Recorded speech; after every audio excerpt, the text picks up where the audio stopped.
We're going to discuss today the great American labor movement. What it does is critical to this presidential election. It has extraordinary consequences, which maybe many people in the labor movement don't realize. Since Franklin Delano Roosevelt and all of the reforms of the New Deal during the Depression, which were brought about through the efforts of the labor movement, in that era we got Social Security, unemployment insurance, 40-hour week, and all the benefits that make modern life what they are, livable. They came out of that. The labor movement since then has been declining and in a rapid fashion, getting weaker and weaker, chipped away year after year over the last 30 years to the point where some people feel it almost might be in a death spiral. What were some of the things that helped bring that about? The Taft-Hartley law in the 50s, late 40s and 50s, the Estes Kefauver crime investigations into the unions, which there was plenty of crime, but that wasn't the only thing that came out of those investigations. They weakened labor. The Red Scare, they were after communists. There were some, but that wasn't the only thing that happened there. They also used it as a way to discredit and weaken labor in general. In recent times, it's the Clinton trade agreements. It's Governor Walker's attack on collective bargaining. It's the spread of the right to work laws out of the slaveholding South into the industrial Michigan and Indiana and so on and so forth. I'm honored today to have with us here Ray Rogers to speak to these labor issues and clarify many, many things that are going on related to this election. Some people say that the Democratic establishment, which in this election Bernie Sanders is attacking, and they are attacking him and trying to stop him, that they've been complicit in the decline of the labor movement, that they have been handmaidens to it. Do I have to go into detail about Mr. Bill Clinton and the trade agreements? So there have been a number of major establishment Democrats who have been accompanying this great decline. Well, Ben, that was a good history you just gave. Let's talk about one of the great labor leaders, the late Tony Mazzocchi. He was the vice president and secretary treasurer of the Oil, Chemical, and Atomic Workers Union. And he's the one that was behind the enactment of the Occupational Safety and Health Act in 1970. He was also co-founder of the Labor Party in 1996. And the Labor Party had a slogan: big business has two parties, workers need one of their own. Now, I'll tell you right now, unless Bernie Sanders becomes president, workers still will not have a party. Okay, so this is why this election is so important. And if Bernie is an elected president, what we're going to have is that the politics and government are going to still be controlled by the 1% at the expense of the 99%. Now, when Bernie announced his run to become president, I'm just going to read you something he said. I want to make sure I make it real clear in Bernie's words. Bernie said, "I don't believe that the men and women who defended American democracy fought to create a situation where billionaires owned the political process. And this country is really becoming more of an oligarchy or plutocracy. A small group of very rich people control the political process and our government to the expense of the 99%. Now, from the time that Bernie was a mayor in the 1980s in Vermont to the last 25 years as a member of the House of Representatives and now senator, he has been a staunch supporter of labor. And he deserves the support of every labor union leader and every worker out there, because he has been clear on where he stands on issues that protect workers and make sure that there is income equality for everybody, make sure there's a distribution of wealth. And this is what Bernie's about. He has lived that life. Now, no one in Congress has a better record on labor issues than Bernie Sanders. Now, I'm not just saying that. The AFLCIO has said it.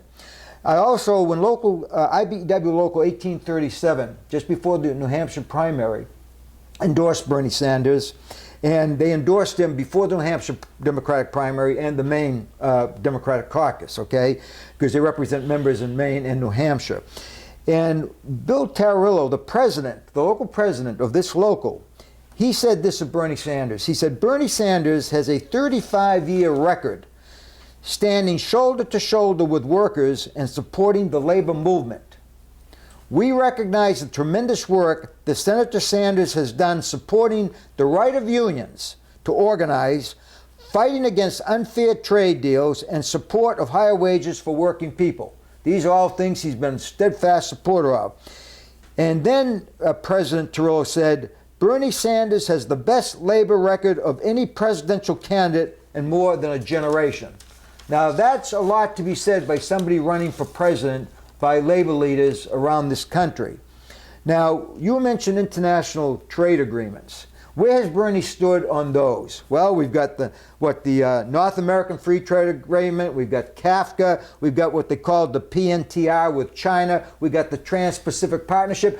Bernie, from day one, has been against those trade pacts. Why?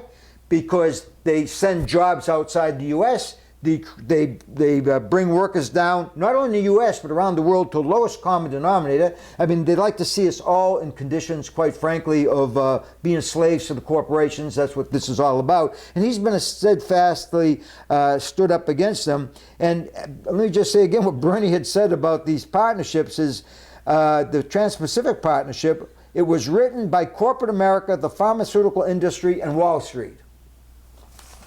Well, that's interesting. What does Sanders focus on? Because we're going to get in on those partnerships about Hillary Clinton. Where does she stand on them? That's very important. But if you look at Bernie Sanders, his record, I mean, he's focusing on economic issues. And let's face it, that is the most critical issue, is these economic issues and whether you're going to be able to feed your family, pay your mortgage, send your kids to school. You know, Bernie is right on every one of these issues for working people, whether you're a member of a union or not. Bernie recognizes the importance of workers having the right and to make it easier for workers to join a union. Why? Because he knows that unions are the key force in America to create income equality. Okay, they've been a leading force. When you think of the 8-hour day, when you think of all the great social legislation, it's been the labor unions that have been behind this and fought for it. And Bernie deserves the support of every labor union out there. Also, Ray, the labor unions, I don't think the average upper middle class people realize what they owe to the labor movement in the defense of civil liberties and in the maintenance of our democracy. You're right. When labor weakens, our civil liberties weaken, and our democracy weakens, and we're seeing that clearly unfolding right now. You know, you bring up a good point.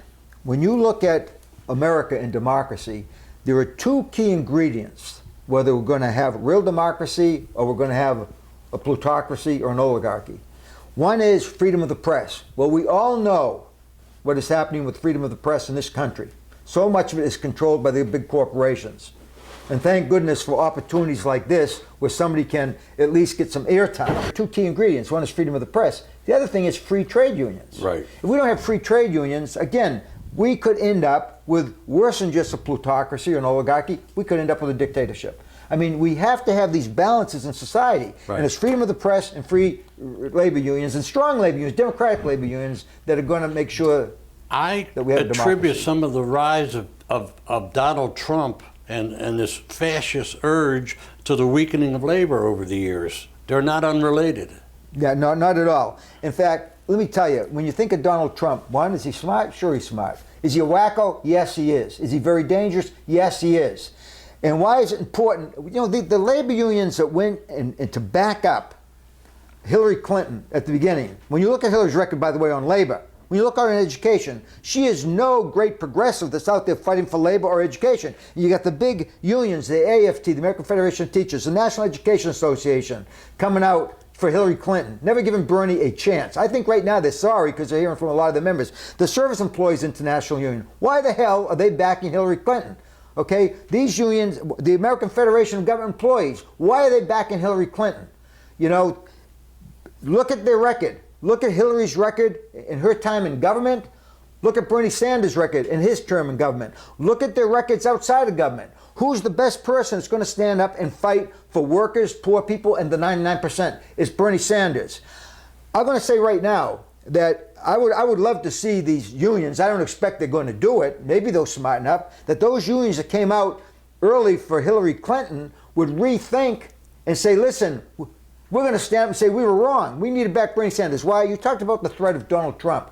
Who has a better chance of beating Donald Trump? I'll tell you who has. Bernie Sanders. More people are going to vote for him against Donald Trump than they're going to vote for Hillary Clinton, because Hillary Clinton has too much baggage. Both her and her husband would relate to labor and what is happening in this country where people are going downhill. All the polls are saying that Bernie would beat Hillary at beating Trump. All the polls are saying that. Yes. The evidence for that is out there. Yes.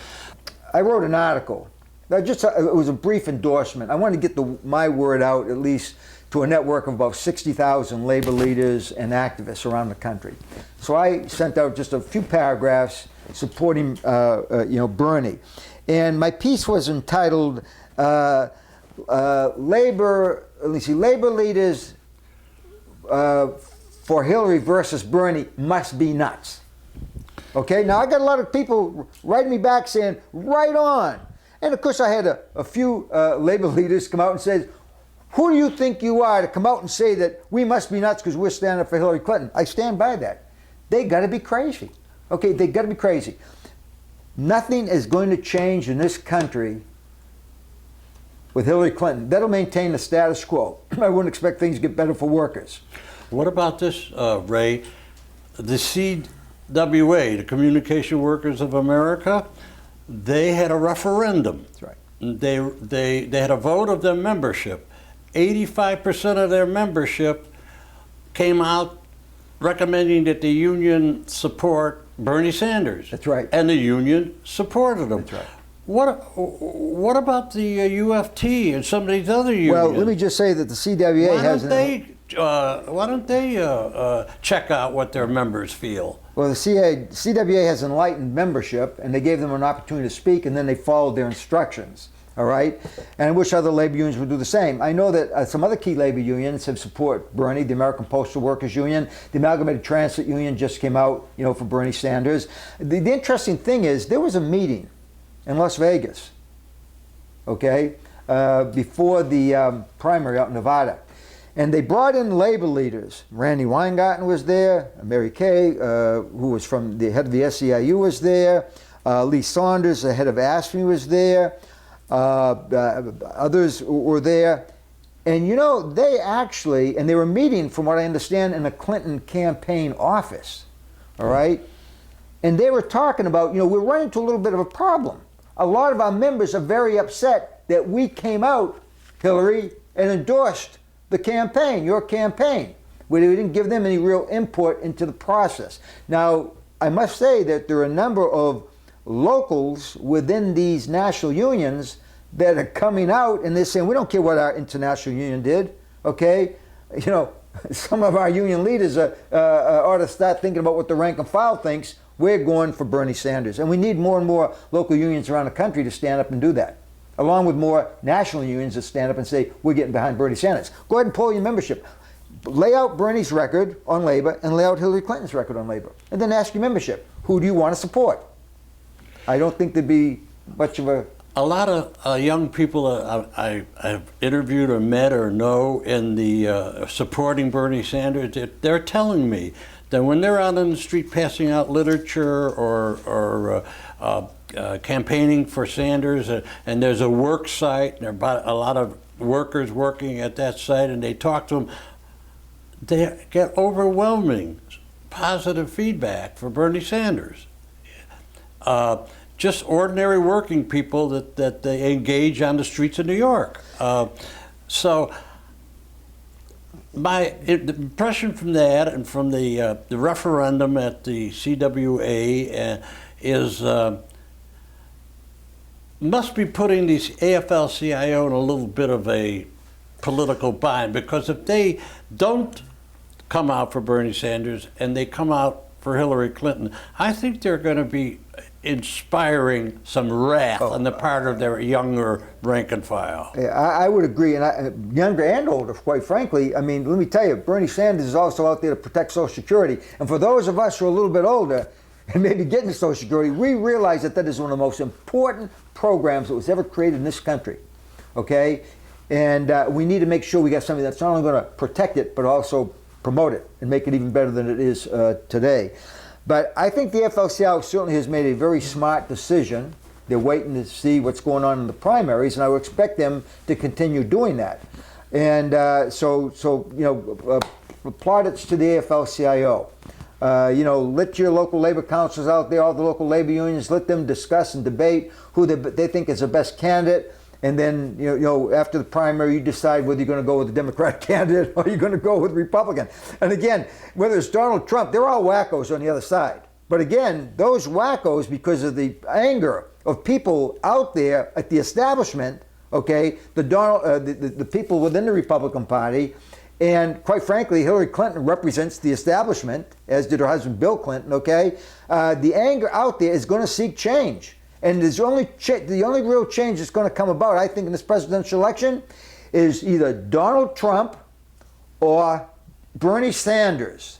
I'd like to get it down to those two choices. And I believe America will stand up and do the right thing, and Bernie will win by a landslide. If it's Bernie Sanders and Hillary Clinton, it's a toss-up. I'm not sure who's going to win. I agree with that. And by the way, Ray, I'm talking to some working guys that I interviewed a long time ago in northeastern Ohio, in the Mahoning Valley, in that industrial area there. And a number of them are voting for Bernie Sanders. They told me if Hillary wins, a lot of them might vote for Trump. Might vote for Trump. I'm hearing that a lot.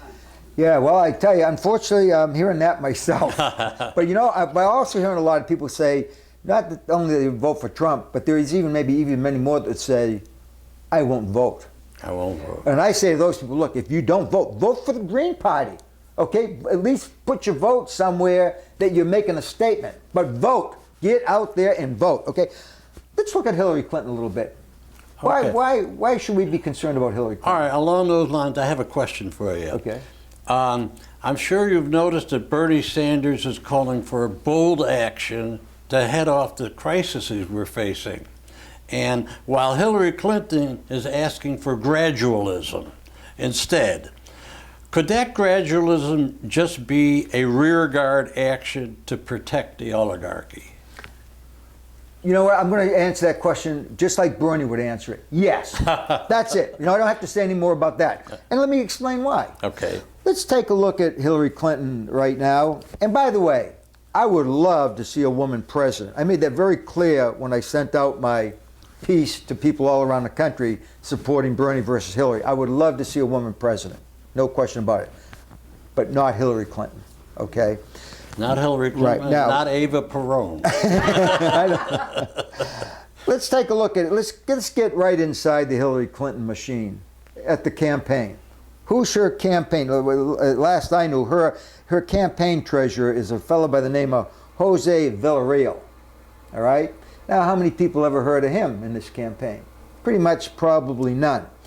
Well, Mr. Villarreal, Hillary Clinton's treasurer of her campaign, he for many decades was on the board of Walmart, as was Hillary Clinton. Okay, we know no friend of labor. Okay, not only on the board of Walmart, but many other corporations that were anti-labor. But even better than that, Mr. Villarreal, who was a partner with Aiken Gump, that's one of the big, powerful law firms that's always been in control of the Democratic Party and the establishment, Aiken Gump, okay? Not only was he a partner, he is now a consultant and senior advisor to Aiken Gump, okay? Now, what is Aiken Gump? If you look on Aiken Gump's website, you're going to see that there are certain things that they have a lot of expertise that they offer services for. They will offer services how you fight corporate campaigns, something that I'm considered the father of because I developed the corporate campaign concept during the J.P. Stevens historic fight on which the film Norma Ray was based. That was based on the J.P. Stevens Company, okay? They also pride themselves on how to show companies how to have a union avoidance, to have a union-free environment. This is Hillary's treasurer? This is her treasurer. This is her treasurer, okay? The guy who's trying to break right. unions? Exactly. Yeah, that's union busting is another that's thing. You mean Hillary Clinton, the progressive, that's her treasurer? That's her treasurer. Okay. And he is still, like I say, he's no longer a partner with the firm. Instead, he's a consultant and senior advisor. Okay? He's been promoted. Now let's go and take a look at Hillary in 2008. Maybe she had better credentials back there. Well, I'm very familiar with two of her co-chairs. One of her co-chairs is a well-known, one of the biggest well-known attorneys in the country. His name is Willie Gary. I should say corrupt attorney. And if you want to know more about Willie Gary and the corruption of this man and his law firm, go to theclientkiller.org website. Make sure you put in the, T-H-E, client, C-L-I-E-N-T, killer, K-I-L-L-E-R.org. You learn about Mr. Gary. Mr. Gary was a co-chair of hers along with another lawyer by the name of Weldon Latham. Now, Weldon Latham, right now, is a major partner, and I think owner, of one of the most notorious union-busting law firms in the country, the law firm by the name of Jackson Lewis. This is Hillary Clinton, the progressives lawyer? 2008. These were see. two of her co-chairs. Okay. In fact, Hillary and Bill Clinton, Mr. Gary, if you can see on that website I talked to you about, he prided when some victims of his who he shafted and stole from, he flew them down to his mansion down in Florida. And he liked to talk about, this is the room that Bill and Hillary stayed at while they're at my place. And if I flip a switch, the walls would become bulletproof. And right outside the window in the ocean, we had Navy SEALs to protect the president and his wife. This is Willie Gary. Go to theclientkiller.org and read about him. He was a co-chair of Weldon Latham, who, again, all I need to say is he's one of the big players at Jackson Lewis, big union-busting law firm. So from her presidential campaign in 2008 to her attempt now to become president, she's tied in with all this anti-unionism. People whose philosophy is a union-free environment. We'll have a better country with a union-free environment. Why? Because as Bernie knows, with strong democratic labor unions, we will have income equality. We will have a distribution of power. Okay, and this is what Bernie is all about. It's about a distribution of power. And that's what's got Wall Street and the people that Hillary Clinton represent. He's got them scared to death because he says, I'm going to stand up. We're going to have free public education. We're going to have not only public education, we're going to have free tuition so that in any public colleges and universities, we will have free tuition. You know how we're going to get it? We're going to tax all those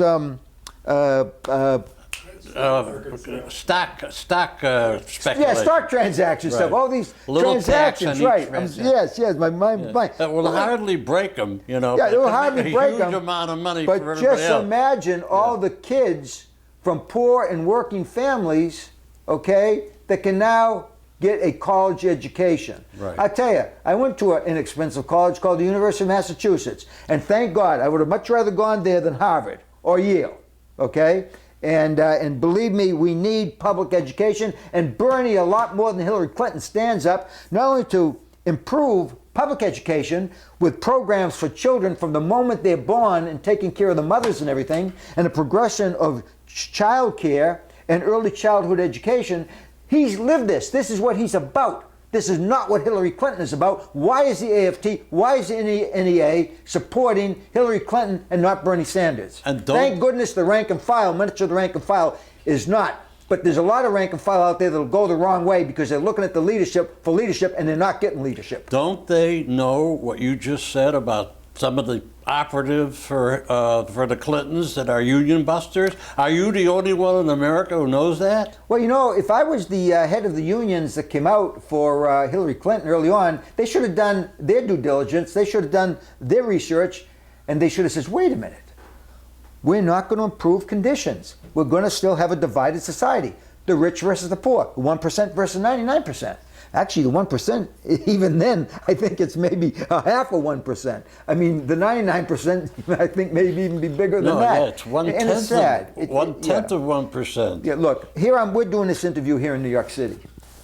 You can't walk hardly around a block without walking over homeless people. Men, women, and children. They're all over the city. They claim that there's something like 100,000 homeless, there's 60,000 in shelters and stuff. Why? In America? And yet Donald Trump, he's got his Trump Tower. Of course, we should give Donald credit. He knew how to exploit workers because the ground that building is on was written about recently, and it was done by immigrant Polish workers. They're some of them, I understand, were in the country illegally, but I think a worker is a worker and they deserve to be paid. And he cheated. He cheated the workers out of pay. He cheated them out of everything. Okay? This is what Donald Trump is about. And he loves immigrant workers when he can exploit them. He hates immigrant workers when he can go after all the bigots out there and use it as an issue to rally people around. Okay? And it's a sad commentary on what that man is about. I could never understand how Donald Trump has gotten as far as he has, by the way, and that's why Bernie Sanders is so important that he's run against Trump, because he can beat him. And I don't think Hillary Clinton necessarily can. Or if she does, we're not going to have the kind of change that we need. Donald Trump is a Frankenstein monster that the media created. He knew how to manipulate the media. He knew how to get attention. When you got media power, you got power, Ray. Well, you know, you're very right there. The unfortunate thing is that people whose face show up a lot on TV, it's all about image. Unfortunately, people never listen to the issues. And that's why these union leaders make a mistake, that they're not out there really talking to the members about what the real issues are. What they're saying is the unions have gone the wrong way. And the teachers that are supposed to be the most educated, they should be out there with their members, making sure that everybody is educated as to who Bernie Sanders is, what he stands for, who Hillary Clinton is, and what she and her husband, while he was president and she was first lady, what they have stood for. And it's all about, I mean, one only has to look at some other things. Look at where the money is coming from, okay? But before we look at where the money is coming from, by the way, I got to read you two things here. These are a couple that support Hillary Clinton, okay? This person that supports Hillary Clinton is Henry Kissinger, the warmonger. Right. Okay, now one thing about Bernie, I bet you we'll be in a lot less wars and we would have never ended up in Iraq. He's opposed to that. Hillary Clinton wasn't. And this warmongering attitude, she's got as, we might say, as big or whatever as the men who are willing to go to war, okay? Hillary Clinton will be the same way. Well, Henry Kissinger, not known for being a peace activist, said, I've known her for many years now, and I respect her intellect, and she ran the State Department in the most effective way that I've ever seen. Oh, it was very effective. The Clinton Foundation has gotten a lot of money from all the governments that have donated tens of millions of dollars, like the United Arab Emirates, not the greatest place in the world for woman equality, you know, and other such places, and done favors that they wanted, have donated a lot of money. That's what Henry Kissinger says. If Henry Kissinger says that, I know she's not my candidate. But let me give you another one. Let me give you another quote. I want people to hear this. I have a sense that she's one of the more competent members of the current administration, and it would be interesting to speculate about how she might perform were she to be president. Now, who do you think said that? Dick Cheney. What else do we need? So she's got Henry Kissinger and Dick Cheney out there now campaigning for her. Okay? And the reason that, you know, and you want to know something? They might have been backing her even if Donald Trump wasn't running. Because they don't see a lot of difference. There's going to be a difference maybe in Supreme Court nominations and things like that. There's going to be obviously some differences, okay? But you don't get behind Hillary Clinton, okay, because you think early on, well, we've got to go for somebody who we think could win. Don't give anybody else a chance. Don't even look at her record. That was a big, big mistake. Because Bernie Sanders shows that he can win and he could win. One of the things that Hillary Clinton keeps saying is, well, you know, Barack Obama picked me. I have good judgment. Yeah. Let's go back to that election, the animosity that existed at the end of that contest between Obama and Clinton. Right. The offering of the Secretary of State, was that because she had good judgment or because Obama had to heal the rift? It wasn't, he was giving away a perk to get her to not be hostile and cold toward him, which she was, and Bill was too. It was not her judgment, it was a political bribe. Well, I think he had to heal the rift, but unfortunately, with President Obama, okay, and Randall Robinson, who's a well-known civil rights activist, trans-American, everything, you know, has raised very serious issues, as has just on 60 Minutes last night, the very famous black, oh my God, educator, activist. Oh, that guy with the black, Yeah, Oh, I saw him so. my name. what is it? Please, if you think of it, bring it up, okay? Cambridge. Just really came down on Obama. Curly-haired guy with a black scarf. Yes. He just came down. Cornel Cornel West. Thank you, Joe Thank you, Friendly. Ed. Joe Friendly, the cameraman. Thank you so much. Cornel West. He was just on 60 Minutes last night. Terrific. And again, he's very outspoken. Now, when he nominated Clinton as Secretary of State, Obama, he was also thinking of the power within the Clinton family and all the money and stuff, okay? So that wasn't, and so he made a decision. But you want to know something? Look at Obama's record. Who did he support to go out and run the economy? The big Wall Street players, okay? The Goldman Sachs of the world. Right. It wasn't that Obama put Geithner and other people in places of power to run our economy. Came right out of Right. right out of Goldman Sachs. Exactly. Directly. So it's he was responsible for a lot of the trade deals. Exactly. And for lifting Glass-Steagall. Exactly. Which gave us the crash of 2008. Very good. No, you're right. So, he, even though he brought in Hillary, it wasn't that Hillary had a different allegiance to whose interest she was going to promote when interests clashed. And I'm going to tell you, Hillary Clinton and Obama, when it comes between the 1% and the 99%, don't anybody tell me that Hillary and Obama don't support the 1%. When it comes, push comes to shove. They do. Where are those transcripts of your speeches, Hillary, to Goldman Sachs? Yeah, well, when we talked about, another thing we talk about workers and unions, listen, there's got to be a better way than war, okay, to solve political problems on an international level. And one of the saddest things is this country's use of violence to resolve problems and the use of drones. Bernie Sanders is not going to be shooting drones over that, by the way, they're not so intelligent they don't kill a lot of civilians. And this is a very serious issue. Hillary Clinton will and has supported the sending of drones just like Obama.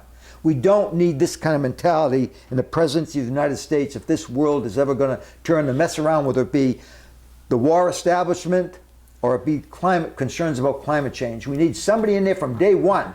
It's inside his makeup, Bernie Sanders. We got to deal with climate change. We got to deal with this issue of solving all our problems through war and building up the military establishment, etc.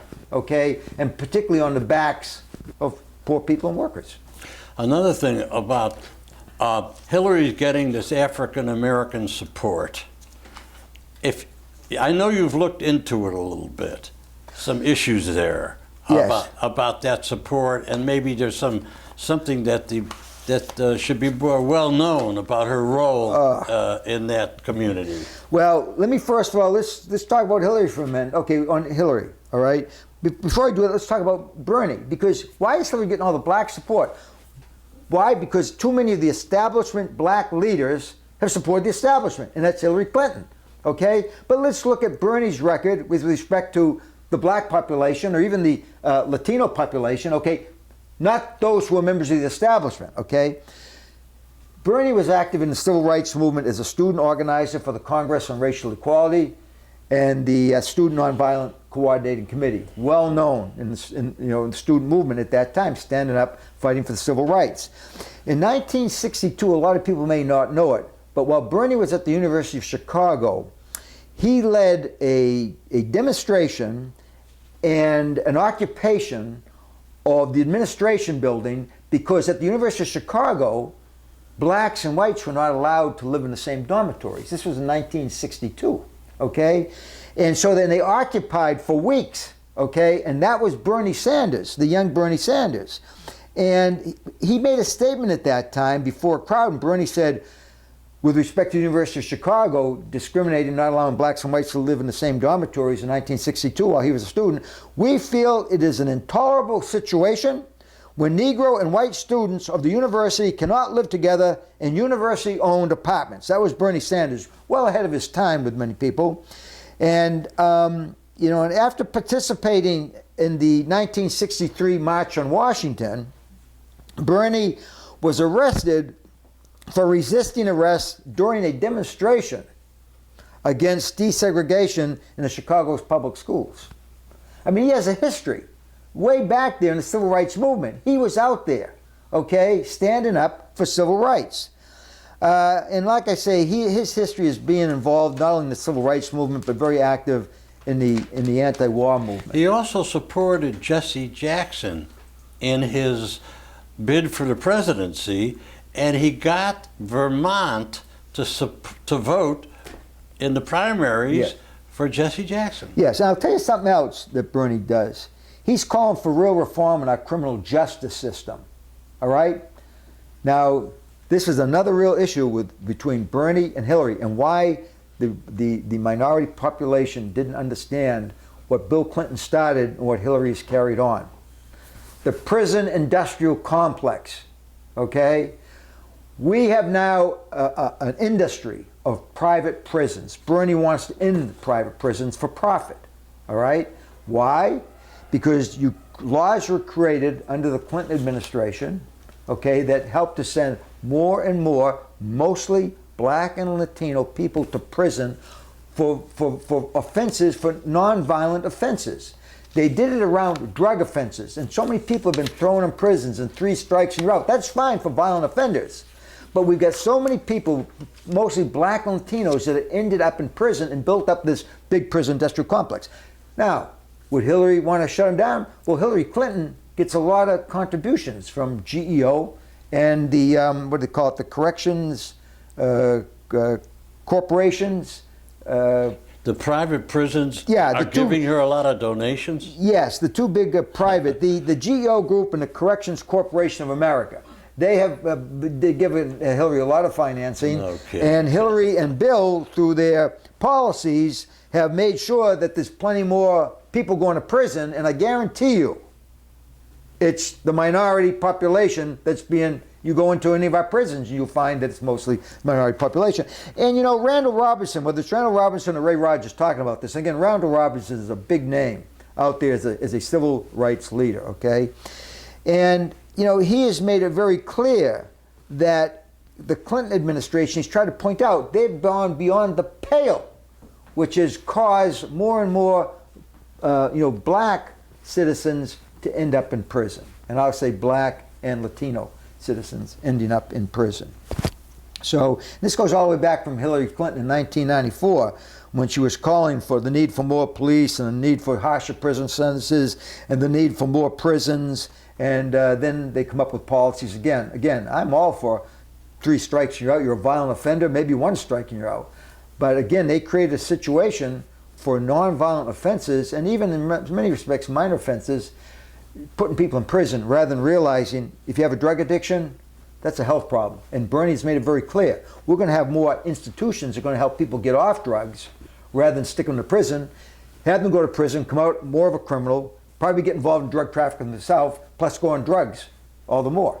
You know, so Bernie has a sensible policy to deal with that. Now let me say another thing when you talk about the whole issue of the issue with black supporting Hillary Clinton. There was Bill Clinton pardoned a fugitive, I think it was around 2002 or 2001, by the name of Mark Rich. Mark Rich was a billionaire, and he made billions of dollars by selling oil to the apartheid regime of South Africa.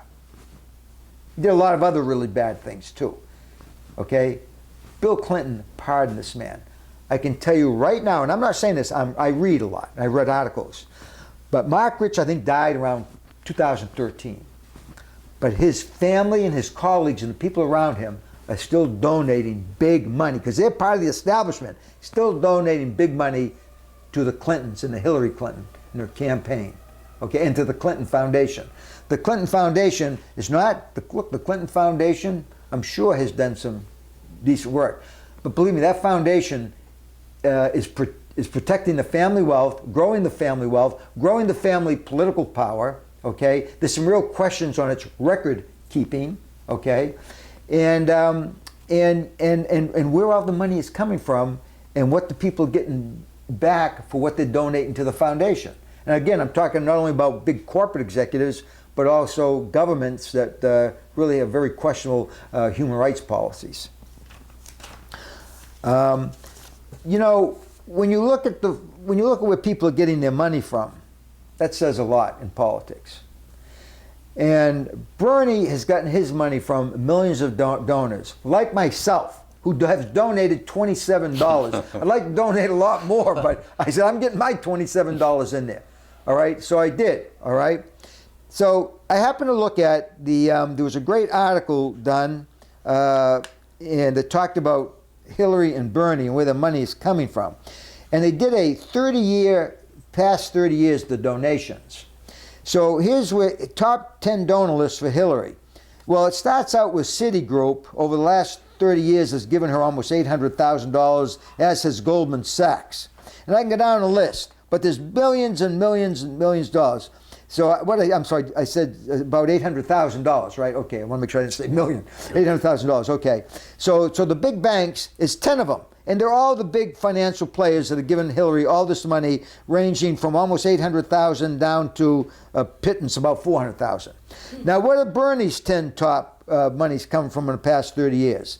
Well, it starts out with the IAM. He got $95,000 over the past 35 years. The Teamsters, $83,700. The UAW, $75,000. And the CWA, $65,000. That says a lot about whose interests you're going to protect and promote when the interests clash. Hillary's going to promote Wall Street and the big Fortune 500. Bernie's going to protect and promote the interests of the 99%. Now, there's another way that Hillary and Bill, they make a lot of money. They don't just have to get donations to the foundation. They do speaking engagements. So what they did since 2007, between Hillary and Bill Clinton, from 2007 to 2014, they, quote, I got to put quotes around, earned. I think of earning, you actually work for something. It's not a payoff, it's not a bribe. They were sweaty hard, I know, sure. They, quote, earned more than $139 million from 2007 to 2014. I just saw an article recently that figure now is over $153 million. For speaking engagements. For speaking engagements. Man, they must talk fast and have a lot to say. This is why I think that Hillary does not want to. I saw a debate. They would like to get access to her speeches. Right? And so I think, well, when everybody else gives their speeches, I'll give mine. So Bernie says, well, I haven't given any of those speeches. So turn yours over. I don't have any to show. Okay? So, you know, look, Goldman Sachs for 3 speeches gave her $675,000. And they helped to lead the downfall of our economy, as did Citigroup and many of these others. So, we can go on and on and on. Oh, I have to mention the Clinton Foundation. Who are their biggest donors? Microsoft, well, we understand, right? Okay, Bill Gates. Walmart would be number 2. Microsoft runs up there like 26 million or more.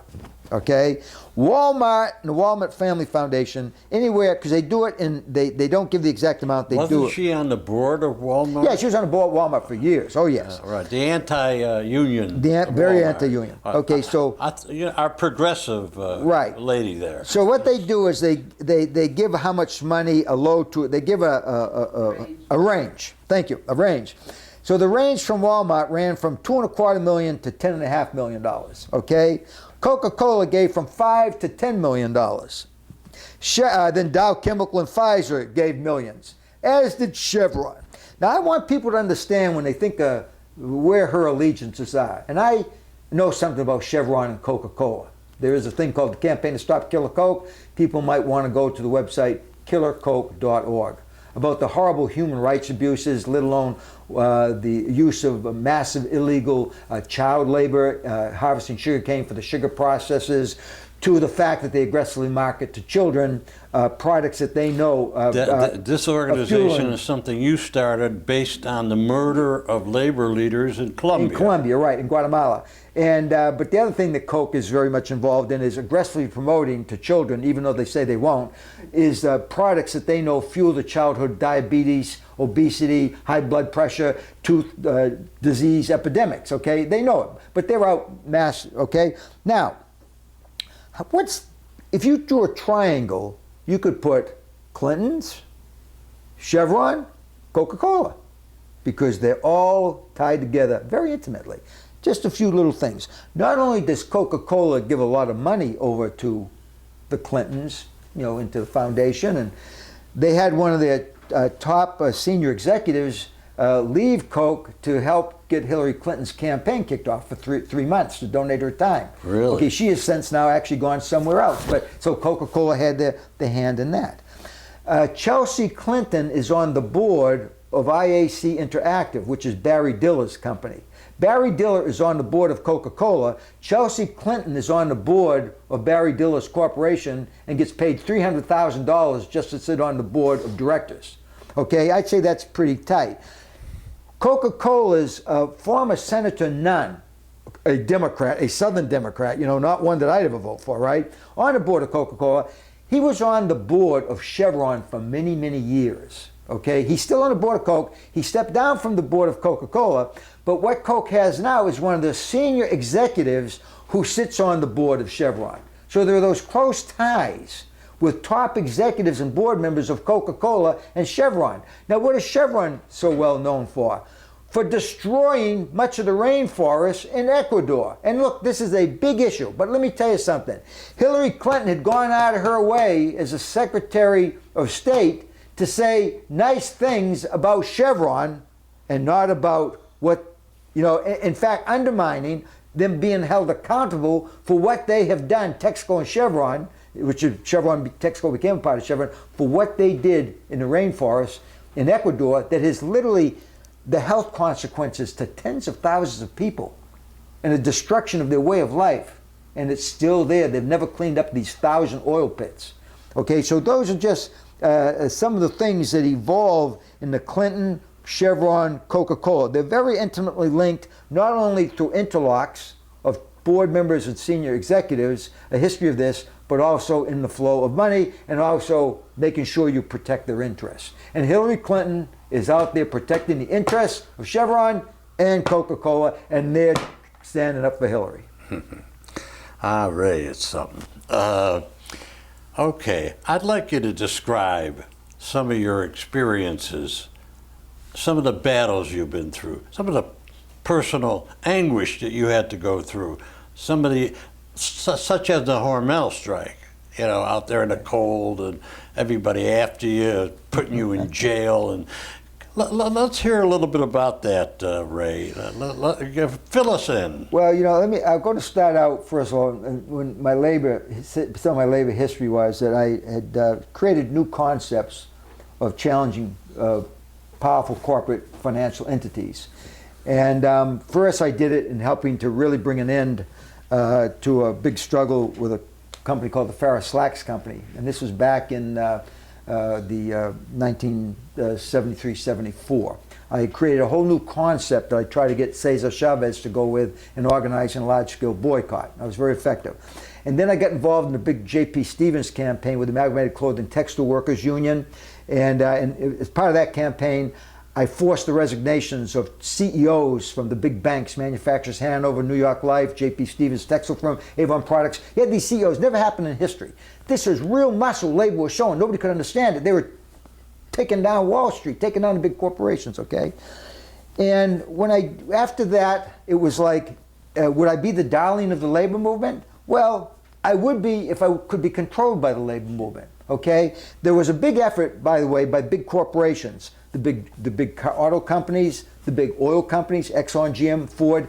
When they sent somebody to me to meet with me, he was from a company called the Diebold Corporation, and they tried to co-opt me.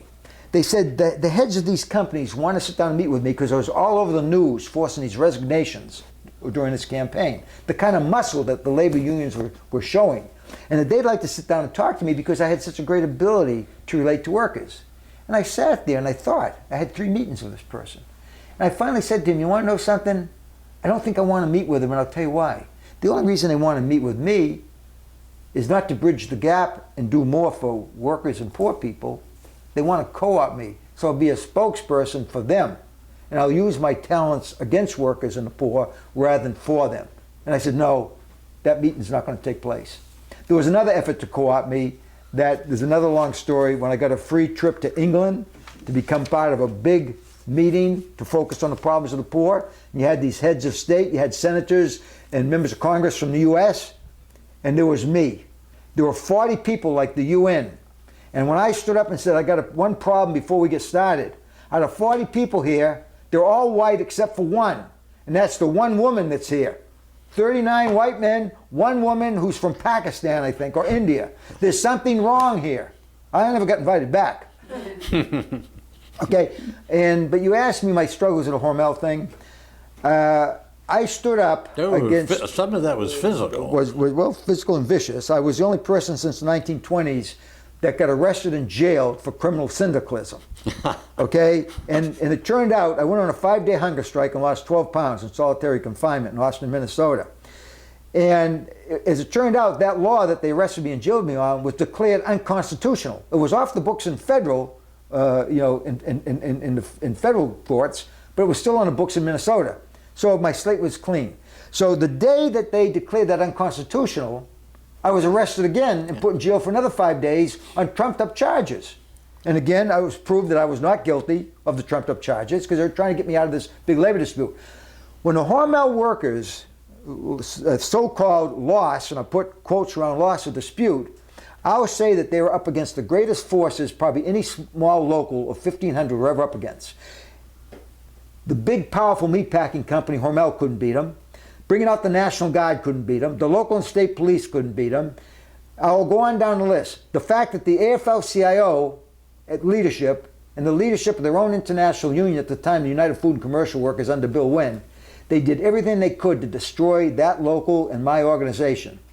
Okay? And we said, we're going to be standing when you're gone. Well, we're all standing. Bill Wynn passed away. Other people have passed away. Len Kirkland has passed away. But let me tell you something. It showed me the ugliness in the labor movement when you have these so-called labor leaders standing up, claiming that they're fighting for labor when they're really in the pockets of the other side. Let's put that. They certainly weren't standing up for labor. They were standing up for themselves. In fact, I got to remember the president of the UFCW at the time, we called him the Mr. T of the labor movement because of all the gold chains and diamonds, tie pins, rings that he was wearing. Despicable. And at one time I thought this was a pretty decent guy, but once I got to know them, I realized that we have some real problems. But believe me, I'm very pro-labor, and it's a very difficult job to be a labor leader. I think you've earned a right to speak for labor, Ray. We've watched politics in this country in the gridlock where nothing gets done, okay? And if we don't have a real leader in there that stands up and can bring all sides together and has a real vision, nothing is ever going to get done. Bernie Sanders has a vision. And the reason we know that he'll stand by that vision and go out and promote it is because it's what he's lived. It's about equality. Is about everybody, the rights of everybody, whether you're a minority, whether you're a woman, whether you're a man. It's about equal rights.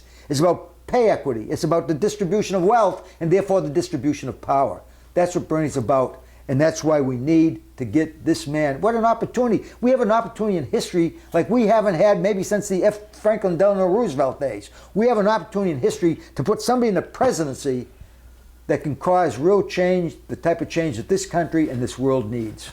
And don't say back Hillary because you think that she's the only one that could beat Trump. Maybe you thought that before Bernie got out there and his campaign got to be as big and as visible as it has.